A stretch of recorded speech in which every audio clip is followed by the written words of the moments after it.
Hi, and welcome to another edition of Right on Rangers Live, coming at you late night after a tough 3-2 Rangers loss in Seattle. Coming off a couple of games of really solid baseball from the Rangers in LA. I gotta say, this one was disappointing, but it's really an all too familiar script for the Rangers. We're going to break that down and get into all of the key details, the scoring, some of the highlights, some of the questionable calls in this one. We're going to get into all of it. But first, here at Right on Rangers, we cover everything sports, mainly football, baseball, basketball, but we put a little bit of an extra emphasis on all the teams we love from the great state of Texas, and especially the Rangers during baseball season. Thanks for being with us here tonight. If you're with us live, great. If you're on the replay, awesome. Thank you for watching. We appreciate you. And if you're not following right now, if you are not quite subscribed yet to the channel, would love if you would hit that follow or subscribe button so you can keep up with all of our greatest content. We come at you pretty much every Rangers game, post game, to talk it out, win or loss, rain or shine. We're here, and we're going to get right into it now, y'all. So, first, let's start with the positives. Rangers scored first in another game, and normally when that happens, good things follow. Rangers take a nice 2-0 lead, and of course, Nate Lowe, really good to see him driving in Marcus Semien on that double to center field. Rangers take a 1-0 lead. Things were looking great. Then after that, Wyatt Langford comes up, singles, and then proceeds to steal second base after that. I really thought Semien had a great opportunity. Leody Taveras had a big opportunity there to potentially drive in a run, make it 3-0, and just open up the floodgates on Castillo. Taveras strikes out, wasn't meant to be. But on that Wyatt Langford single, I will say this. It was good to see that solid contact. Because, look, he did drive in 2 runs last night, but let's be real. They were not very good hits, kind of little Texas leaguer bloops. He got jammed. I mean, they were kind of fortunate hits, if we can just be real. Tonight, that single in the first inning, that was a 110-mile-an-hour laser to center field. So Wyatt Langford coming through with a big hit to push the Rangers lead to 2-0. Taveras, again, we talked about him. We're not going to go on and on about Leody, but the numbers are not good right now. Numbers are not good. I have no idea. I know that the lineup was weird with Josh Smith needing the off day. I totally get it. That being said, how are you going to move Leody up when he is hitting 0.82, 0.82 in his last 15 games? Leody is 4 for his last 49. How are you going to move him up in the lineup? I know that the options were limited. I'd rather have Andrew Knizner and Zeke Duran hitting above Leody right now. Leody Taveras is 4 for his last 49. Why are we even moving him up for one spot in the lineup? My goodness, even one spot in the lineup. Leody Taveras was hitting 6th tonight. Is that right? No idea why they decided that was a good idea. Let's give a guy more at-bats who's hitting 4 for 49 right now. Makes a lot of sense. We don't make up the rules here, right on Rangers. We leave it to the people that get paid millions of dollars a year. And clearly they saw something in the guy hitting 4 for 49. Let's move him up. Again, much rather would have had Zeke Duran hitting above Leody tonight. I would have rather had Knizner. I don't even care that Kiz is hitting 135. I'd rather have Knizner hitting above Leody right now. I think, look, tonight, it's unfortunate when you look at the Rangers lineup. I really don't understand, and I would love to hear the rationale. Why do we continue in the first game of series to punt them? And I know that Boch is going to say guys needed a break, like with Josh Smith tonight. Oh, he was a little tight. Why do we continue? It's always the first game of the series. It's always the first game of the series that we're punting. Jonah Heim doesn't play tonight. Josh Smith doesn't play tonight. We just won 2 games in LA. What is the insistence on punting the first game of series? I will never understand it, especially off of a great little 2-game win streak where you just went into LA and overperformed. Now you're going to go ahead and punt a game that really, to be honest, is pretty important. This Mariners series, even though it's early on, it's going to come back and end up mattering at the end of the year. You know it will. I do not understand why Bruce Bochy continues to punt game ones of series. It's happened a number of different times. Look, I don't have it in my mind offhand, but it just gets old. Tonight, you're coming off 2 games where you won in LA. You just won a series, and you're going to bench Heim, who isn't hitting great right now, but nevertheless, it's the principle of it. You're going to bench Heim, and you're going to bench Josh Smith. Can we win a couple games first and then give guys a rest day? I mean, I don't know. And the thing with Josh Smith too, if he's going to be able to pinch hit later in the game, which he didn't get a hit, unfortunately. If you're good to pinch hit, you could play. You could have played today. I just don't understand. You just won 2 games in LA. The vibes are up. The vibes are up. There's positive vibes in the air. Let's roll out an absolutely terrible lineup the next day. I don't understand it. Hopefully the Rangers will win the next 2 games in Seattle and it'll be all good. But we talked about this with the LA series. It's really hard when you lose the first game of a series. It's really, really difficult. You make it very difficult on yourself trying to win that series. I mean, it's just simple numbers.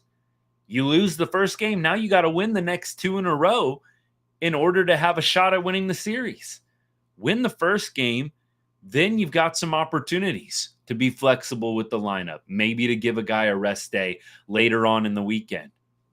But when you lose the first game, to me, just not ideal. They lost the first game in the Dodgers series. I hope that they end up winning the next 2 just like they did against the Dodgers. But I don't understand Josh Smith and Jonah Heim out tonight. I don't know if Kisner had decent numbers against Castillo, maybe. But not to have Heim and Josh Smith in the opening game of a huge series with the Mariners when you're coming off a really, really positive result in LA, it doesn't make sense to me. And I don't like it. So I hope everybody's back tomorrow. Josh Smith, you pinch hit tonight. You probably could have played tonight. Off day can happen on Sunday. I don't know. The Rangers, I don't think, have an off day, a scheduled one coming up for a little bit. I think the Mets series starts right away. I'd have to take a look at it. Not 100% on that one, but don't like the lineup. Instantly, you look at that lineup before the game and you're like, this isn't going to be good. And I was pleasantly surprised early, but the Rangers kind of did a usual tonight. Score early and never score again after that. And in the LA series, that's kind of what they did. They didn't really tack on a bunch in the LA series, but they were fortunate enough to get outstanding, and I mean outstanding pitching. So tonight, 2 runs scored. Andrew Heaney, again, the tough luck loser. That dude gets the least run support, I swear, out of any of the pitchers. Andrew Heaney, worst run support. I just don't know what it is about his starts. Something about him. Maybe they don't like the guy. I mean, of course, I'm joking, but what is it about Andrew Heaney starts? This team just scores absolutely no runs. I mean, yeah, great, 2-0 early. And Andrew Heaney, it needs to be allowed to give up a few runs. We cannot be sitting here saying, well, Heaney shouldn't have given up the home runs or the homer to Garver. Heaney should be a little bit sharper out there. The dude pitched really pretty well. I don't know what you're going to be saying about Andrew Heaney tonight. The dude goes 4 2/3. Yes, gave up too many hits. Yes, he walked too many. Doesn't matter. We scored 2 runs. So look, I'm okay with what we got from Andrew Heaney tonight. I don't like the 3 walks, but I'm okay with it. I'm okay with it. I think that right now the Rangers, unfortunately, are just in a spot where they have to be excellent in order to win baseball games from the pitching mound. They have to be excellent. With this offense going as it is right now, that's what it requires. And that's what they got in LA. David Robertson, a lot of starting pitchers doing really, really well. But really, in reality, the Rangers have only scored, 8 runs over their last 3 games? That's not very many. That is not very many at all. What's up, by the way, everybody? I'm going to check out some comments right now.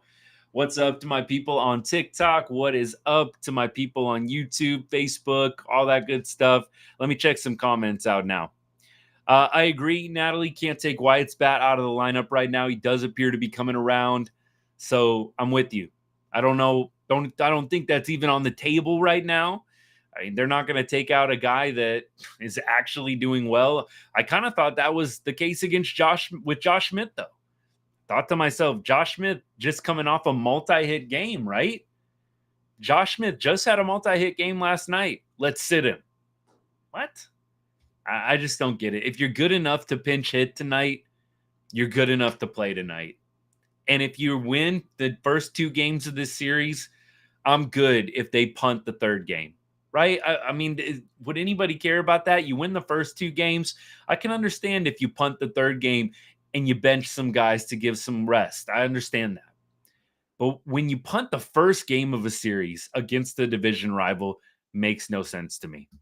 Let me go here. Uncle Ted, what's up, my man? Starting a lefty against all righty Mariners tonight instead of righty Jose Urena coming off a perfect game through 6. WTF. Yeah, I agree. When I saw Heaney on the bump, I thought to myself, kind of similar. What about Urena? I don't know how much better Urena has been than Heaney or vice versa, but I do agree. A little curious. I think they were hoping they could do this exact tag team. Like, I think honestly, the pitching tonight went pretty much according to plan. You had Heaney pitch half the game and Urena pitch half the game. I would have liked to have had a flip flop, start Urena, and then maybe go to Heaney, or like you suggested, just start Urena and see what happens from there. But I think the plan, I think they had it in their minds tonight, Ted. I think they were just like, we're starting Heaney and Urena's pitching in relief. So I have no idea why you would start a lefty if you have the righties available, which they did. That's a good question for Bochy. It frustrates me to no end. It's just random thought. I really wish they would take fan questions sometimes after the games. Look, you got to filter them. Understand you got to filter the fan questions. But that's actually a really legitimate question. What was the thought behind starting a lefty against a predominantly righty lineup? I hadn't thought of that. I did think, like last night, wonder if Urena is done starting games. That was the extent of my thought process. But that's a very legitimate question. I do think that there are some interesting moves made by Bochy and the staff. And I've questioned it multiple times over the past few weeks. I know there's got to be a method to the madness. These guys just won a World Series. But there are some kind of glaring things that you're just like, what is going on?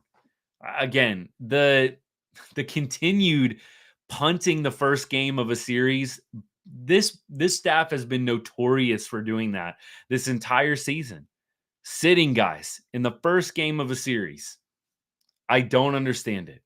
Unless you need to go on the IL, you should not be missing the first game of a series. Period. I get it. You've won the first 2. The last game, you're going to start some bench guys. So be it. But not the first game. My goodness. Okay. Let me see here. Dodgers should have accepted the contract. Nice. Jankowski needs to play center till they're ready for Carter to take over center. Yeah, I think at this point with Leote, here's what frustrates me. Let me make this point one more time.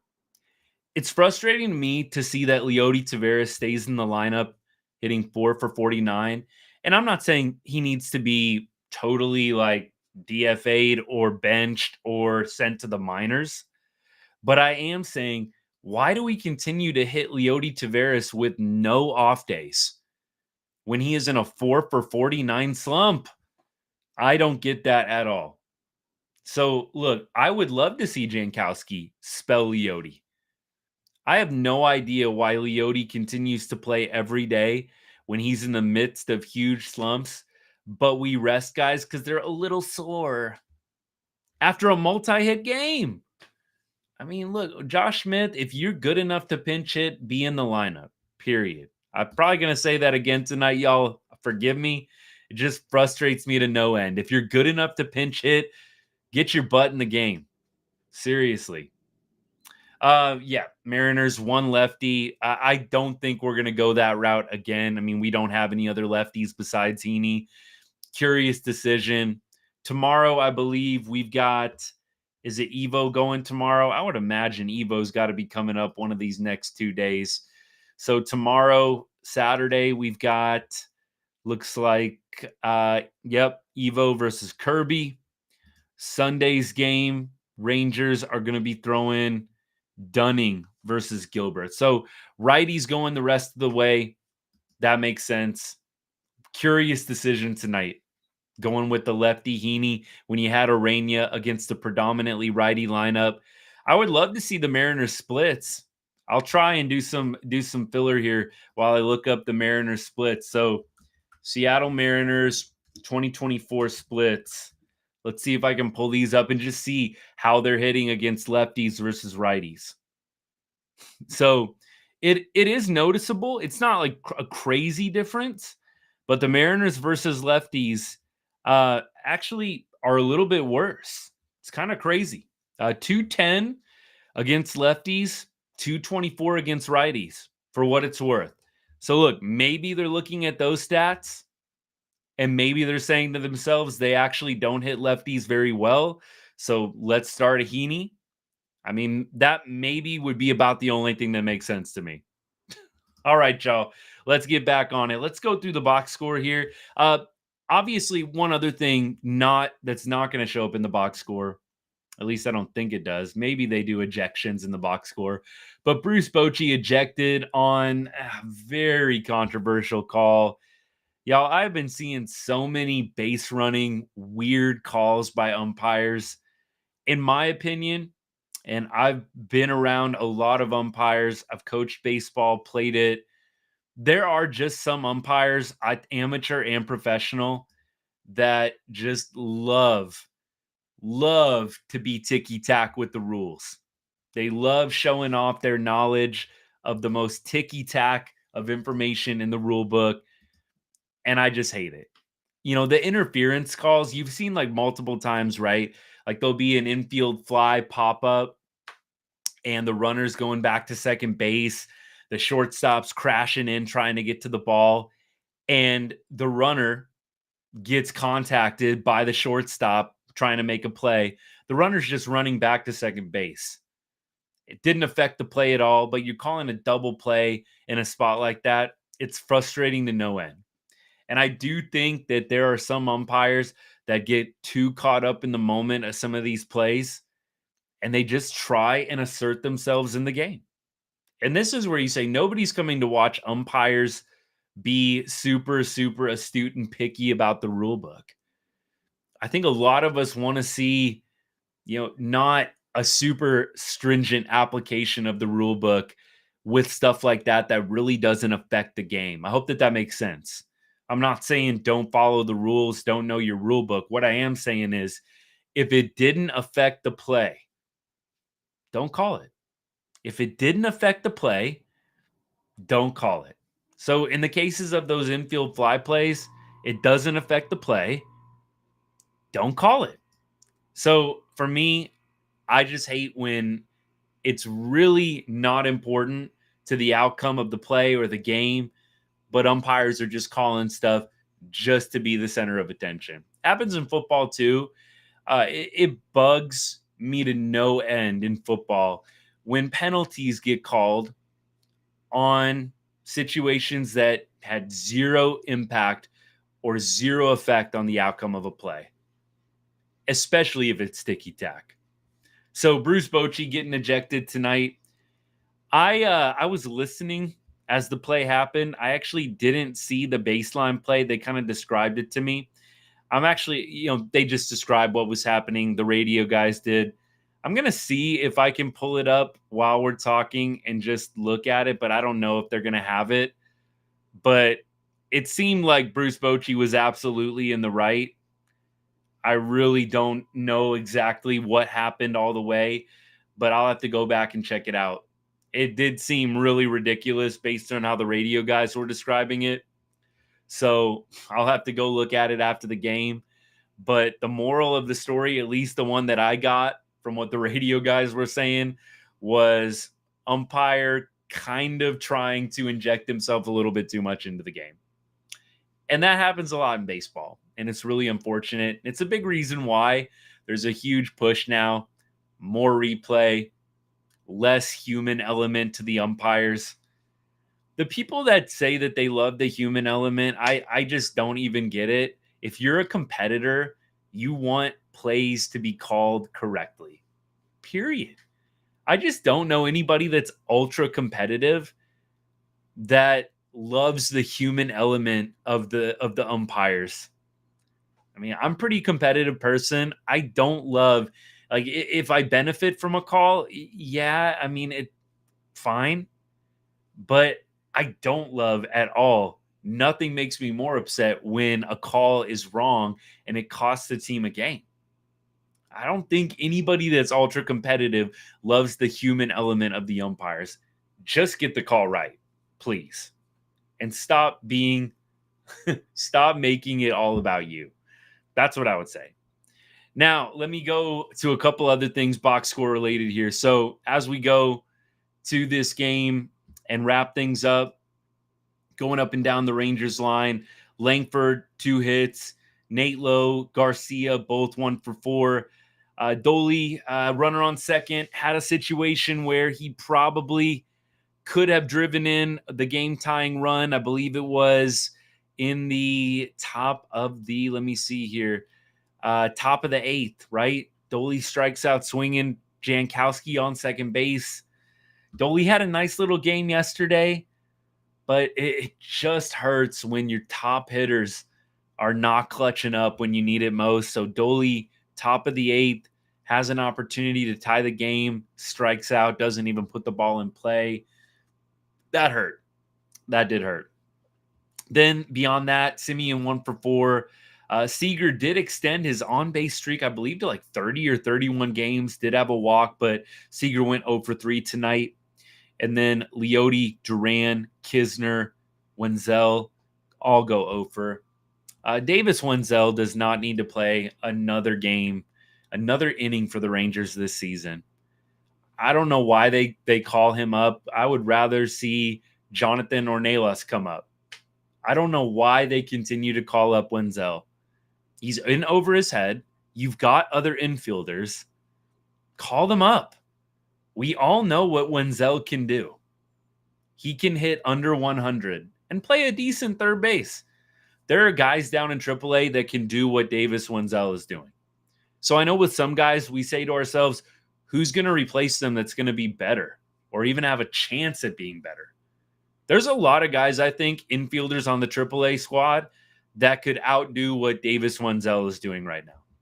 I really, truly hope it's nothing personal against the guy, but he is hitting 0.88, 0.88. And that is with how many at-bats? Let's check this out. 0.88 with 34 at-bats, 3 for your last 34. There's got to be somebody on the AAA team that can do it better than that. I'm sorry. I really hope we don't see Davis Wenzel another inning this season. I'm not saying he needs to be gone from the organization, but the kid's in over his head. Why do we continue to play him? We've got other infielders that can play third base down in AAA. I don't get it. Don't get it at all. So we'll see. I know Josh Smith out tonight, but you've got to be able to do better than that. I'm sorry. We don't need to continue to give Davis Wenzel ABs. there's somebody else that deserves a shot. And I would say, and I would bet, there's somebody else that could hit better than 088 through 34 at bats. Just my opinion. All right, let me go to the pitchers. We had Heaney stat line read out already. 4 2/3, 3 earned runs, 9 base runners. Heaney not the sharpest tonight, but that being said, limited damage, right? Limited damage. I believe he had bases loaded one time, was able to get out of that situation. Arania comes in, goes 3 1/3, 2 hits, 2 strikeouts. Arania pitched outstanding. So the bullpen gets a little bit of a rest day. Hopefully that comes into play on Saturday and Sunday. I think we're going to start looking at this glass half full. At least we've got a healthy bullpen, a rested bullpen going into Saturday and Sunday. I think Foscue is back at AAA. I think he's on a rehab assignment. I am going to go right now. We're going to do a little minor league box score peek in here to see what's going on with the AAA team. We do have some guys rehabbing down there right now. So we've kind of been looking at what the minor league squad, what the AAA, what the AA teams are doing of late. Okay, so a little extra inning affair tonight. The Express lost 6-5 in 10 innings. So we have, let's see, in the starting lineup, doesn't look like anybody. Foscue, Josh Young, don't see anybody in the lineup. We've got, let me just look at the infielders here. So Biggers hitting 275, playing second base. I don't know if he can play third. We've got a couple other guys, looks like, that are hitting kind of in the mid 250s. So look, is it like super promising? No, it's not. I mean, there's nobody that's jumping off the screen that could maybe replace a Davis Wenzel. But with that being said, I would give any of those guys a chance. Seriously. All right, let me go to the AA squad and let's see if AA was in action and what AA did today. And then we're going to start previewing things for tomorrow. Flush this one out, and we'll preview tomorrow's game for you after that. So let's check it out real quick. Let's see how our AA boys did. If I can get it pulled up. Computer is lagging on me just a little bit. Okay, here we go. So both teams played extra innings, AA and AAA. The Rough Riders did win 4-3 tonight, and doesn't look like there's anybody real notable for us to talk about on the Frisco squad. I don't think anybody is really jumping off the page. Hatcher is hitting 301. Nobody else hitting above 300 beyond that. Knapp is still hitting, by the way. Andrew Knapp, catcher, DHing tonight. He's still hitting over 300. I don't know. I've said over and over, maybe give that guy a shot. Kisner, I know, is improved defensively. I don't know. Maybe give Knapp a shot if you need a little bit of an offensive injection. Seriously. Yep. Good game, bud. Good game.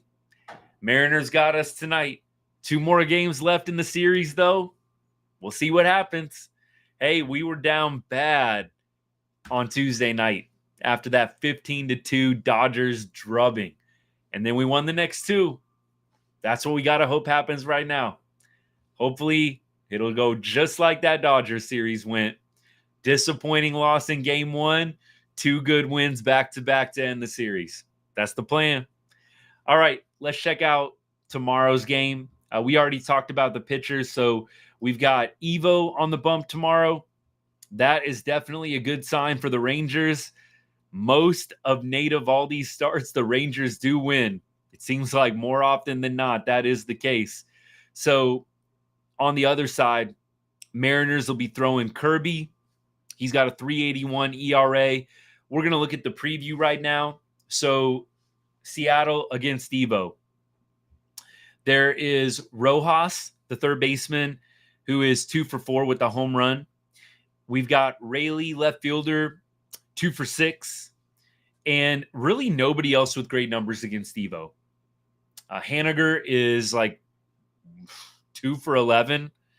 Crawford, I think, is 2 for 12. So nobody really killing it against Evo, which doesn't surprise me. Now, on the other side of things, Duran, 4 for 7. I think he's 4 for 7 against Kirby, 571 average. Doley, 267 with a home run and 15 at bats. Jonah Heim, 267 as well in 15 at bats. Nate Lowe, 5 for 15 off Kirby.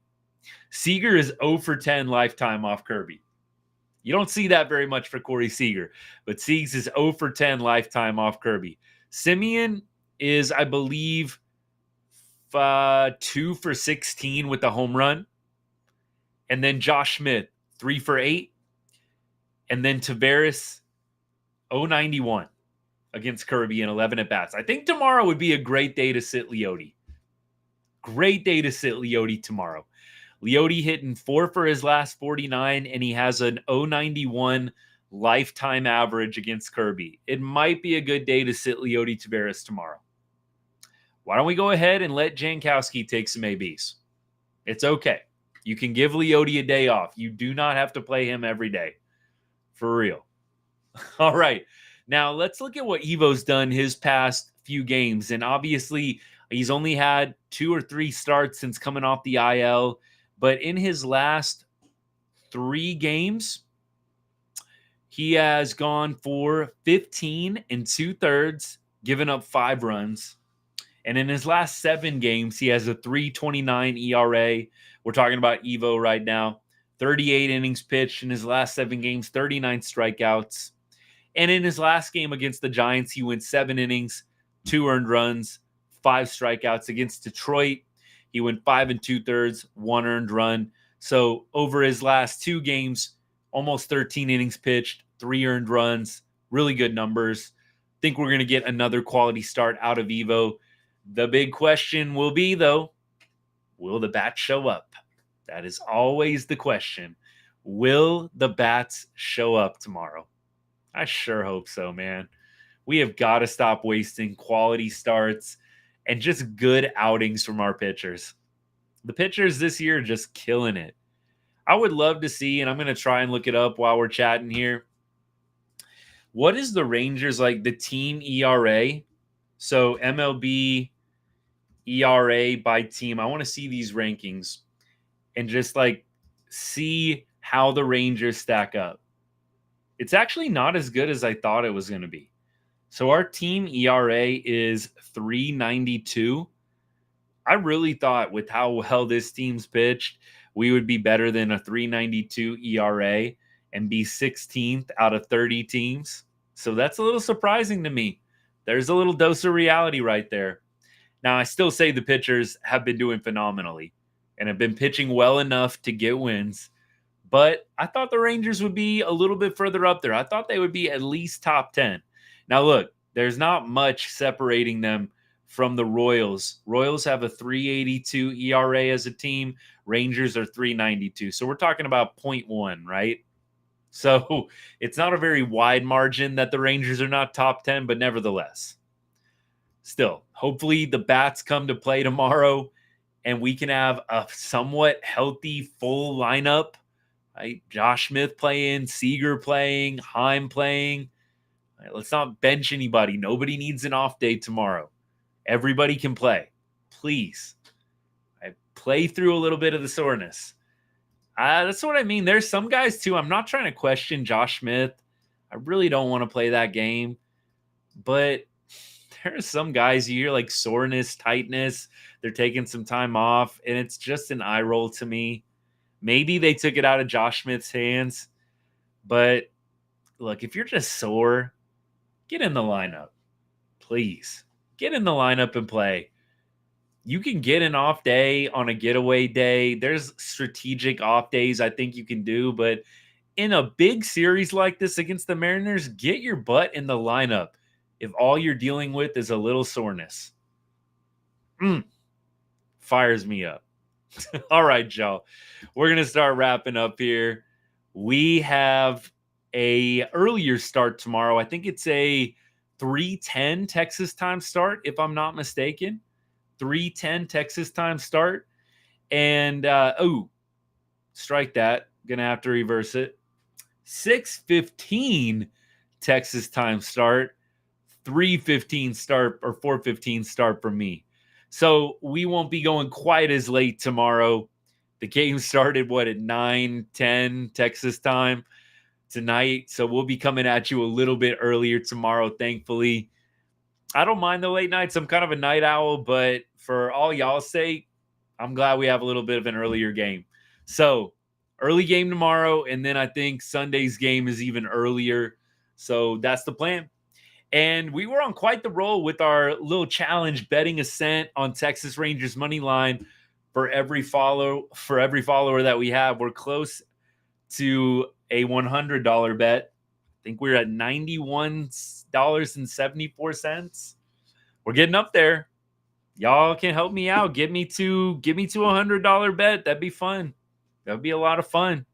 It's not going perfect, but it was a lot worse a few days ago.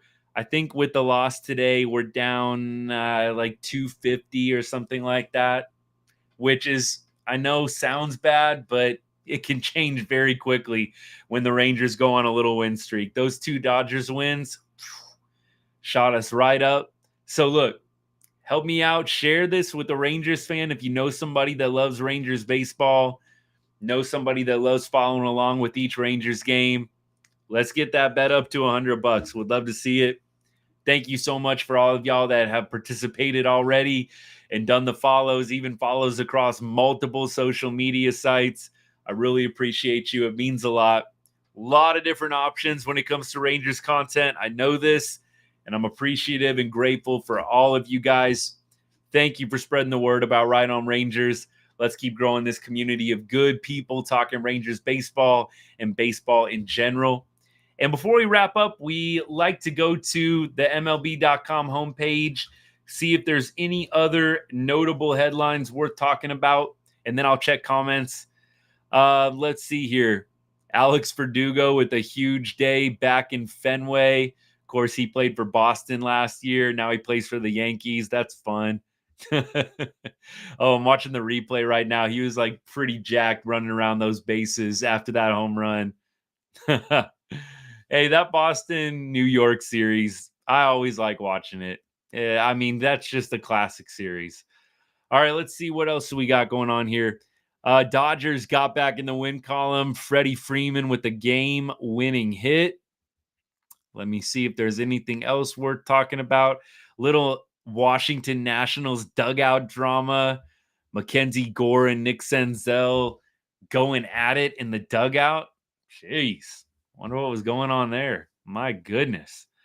Beyond that, not a whole lot else notable. Not a whole lot else going on in the world of baseball. Let me see if there's any big winning streaks or losing streaks happening right now. The A's are on a 7-game losing streak. I think that's the longest losing streak in baseball right now. A's 7-game losing streak. Marlins 3-game losing streak, and no real notable winning streaks. There's a few teams that have 3 wins, but in the AL West, since we're here, Rangers dropped to 6.5 games out. Astros 8 games back. Angels 12.5, and A's 15 games back. And as we look at scores from tonight, the Astros did win 4-0 over the Tigers. 1.5 back of the Rangers. Then the A's, of course, lost 7 games in a row now. Twins beat them in Minneapolis 6-5. And beyond that, I think that's it. I think we covered it. So tomorrow, we'll be back at y'all after the game is done with. And we will be putting out a video probably in the late morning. The one we always do, recapping the game from tonight, giving some predictions about the game for tomorrow. And then, of course, updating you on the system, betting 1 cent on Texas Rangers money line for every follower. And beyond that, Mavs keep their season alive. That sure was nice to have kind of a no-sweat game and also not get swept. So I enjoyed watching the blowout. Hopefully, they'll make it even more interesting on Monday night, I believe, is the next time they play in Boston. They get that game in Boston and it comes back to Dallas. We got a little something. That's going to be interesting. I don't feel super great yet about the Mavs' chances, especially considering no team in the NBA has ever come back from a 3-0 deficit. But they win that Boston game. Kyrie, Luka go off again. Who knows what could happen? It comes back to Dallas.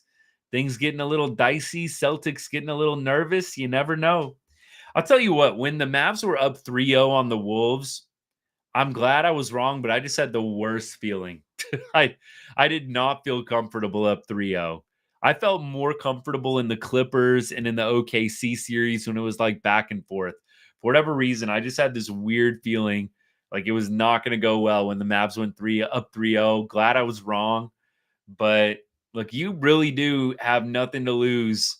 I mean, I know that that sounds weird. You're in the NBA finals, but nobody's expecting you. It's a better way to put it. Nobody's expecting you to win when you're down 3-0, and there is some freedom that comes along with that. I think that's a better way to put it. Let me go to comments here. Make sure I didn't miss anything. J Rod, Julio Rodriguez, of course, 311 against lefties. So that I think is a reason why you say to yourself, maybe we go with the righty starter, even though the Mariners as a team do hit lefties worse. Just talking about average, 210 against lefties, 224 against righties. So look, who knows? It's a smaller sample size against the lefties, but I do agree. Be curious to see what Bochy's answer would be to a question like this. I don't think anybody asked him about it, but fair point. We talked about Foscue already. A couple more. I hope Carter can come back strong and they let him play more center. I think that is going to be the movement. I just don't want to believe that the Rangers look at what Leote's doing and say, yeah, this guy is like the center fielder of the future. I think the play has got to be Carter center, Langford left, Doley right. And then, you know what? As a DH, you got options. You got Josh Smith, you got Josh Young. You know, occasionally they can spell each other. But I think the ideal Rangers lineup, if it all goes to plan, right? Because I know Carter and Langford have not been hitting the greatest all season long. Langford is on a good streak right now. But I think that's got to be the dream, right? Langford left, Carter center, Doley right. Makes sense to me. Last one. Could Adolis be hurt? I think that he's playing through stuff. I've said he's playing through things for a while. I really don't know. I don't think anybody's done a deep dive on his swing or anything like that. I know he was waving at a lot of bad pitches, just not being patient up there. Wouldn't shock me if he was hurt. It's a very, very strong possibility. There's a lot of baseball players, though, a lot of baseball players that end up playing through pain. Simeon is one of the best examples of that. He plays through pain all the time. He said that in interviews, and some guys just have more of a pain tolerance. Some guys just don't say anything and they just play anyways. I have a lot of respect. If Doley is hurt and he's playing, I have a lot of respect for that. It's unfortunate, though, if he is truly hurt and this isn't just like a bad slump, that it's affecting him this much to the point where you are truly slumping in a bad way. I know Doley had multiple hits last night and it was great to see, but Doley right now, just looking at his last 15 games, the numbers aren't great. Now, they're not Leote bad, but Doley in his last 15 games right now, he is hitting 127. In his last 30 games, 155. So got a little better. So look, I mean, that if you're hurt and that's the main reason why you're struggling this much, you better go ahead and take some time on the injured list if he's this bad because of the injury, which makes me think that it's probably just a rough spell. I hope it's a rough spell. I hope Doley can come out of this and become the hitter that we all saw last October and November. And really down the stretch, even in September, Doley was hitting the ball very, very well last year. I hope we can get back to that. Truly. If Doley can turn it around, there's a couple of guys that can just get it straightened out. Jonah Heim, Doley, if those guys can turn it around, along with Seager, Simeon, Smith, and Josh Young when he comes back, this is a great lineup. It's a great lineup. You just got some guys that are really underperforming. It's really unfortunate. If the Rangers can get some of those guys hot, watch out. And I think that the odds are good that they're not going to be this bad in the second half of the season. I mean, I don't know. It could happen. Nothing's impossible. But I find it highly unlikely that the Rangers are going to be, some of the Rangers hitters are going to be this bad offensively all year long. And specifically will be this bad in the second half. I don't think it's going to happen. I do think some guys are going to come out of the slumps. Don't know what it's going to take. I do know I don't want Bruce Bochy moving these guys up in the lineup, though, when they're doing this bad. We don't need to have Dolly hitting third like he did tonight, right? I don't know why. Again, why are we giving a guy who's hitting a $127 in his last 15 games? Why are we hitting him third? Anybody else, you could hit Duran third, and I would rather that and keep Dolly in the 4 spot. Look, the options aren't great. When Josh Smith is out, when Jonah Heim is out, when Josh Young is out, the options are not great. But I don't understand why you've got these guys in massive slumps getting moved up in the lineup. Leote does not need to be moved up in the lineup.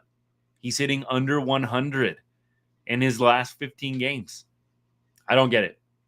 Would love to see a little bit of a different look in the lineup tomorrow, preferably with Dolly not hitting third and Tavares not hitting anywhere besides ninth. But I would prefer to see Jankowski's name in the lineup instead of Leote's tomorrow, especially if they're looking at the career stats like we did. Leote's hitting under 100 in 11 at-bats against Kirby. I think it's okay to give him an off day. I think it's all right. Okay, y'all. We've gone long enough. We'll be back at you tomorrow. Thanks for tuning in. We appreciate you. And probably if we're just doing the math on the timing for tomorrow, maybe something like a 9 o'clock-ish Texas time, right on Rangers Live, if I had to guess. Something like that. We'll see. Hope to see you tomorrow. If not, maybe on the replay or on Sunday or early next week. If I don't see you, though, hope you have a great weekend. Hope you have a great rest of your Friday night. And as I always say, God bless and go Rangers. Have a good one, y'all.